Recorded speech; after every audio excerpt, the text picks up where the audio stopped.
So one of the things that you can do with your models inside of SketchUp is go ahead and add in dimensions. So for that, you need to go around over here onto the tools menu, and over here what you can see is go ahead onto dimensions. So once you do that, you can see that you can go around over here onto the ground, click, and if you were to go ahead and drag up, you can see that this is the dimension that you see right here. You can get the details right here, as you can see. You can go around over here just like this onto the side, click and let go, and over here you can see the dimension right here just like this.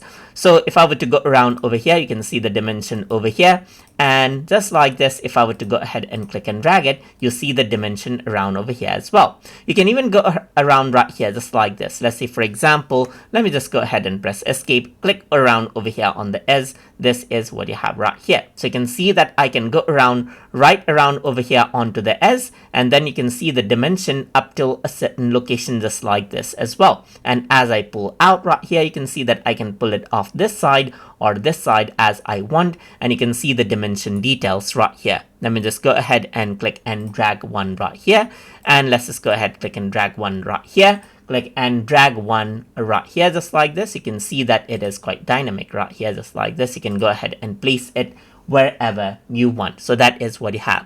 So if I were to actually go ahead on and then let's say, for example, pull this, you can see that the dimension right here is dynamic. It actually is attached to the model. So if anything were to change right here, then the dimension that you see right here will change as well. So that is how you can go ahead and add in dimension to your model inside of SketchUp.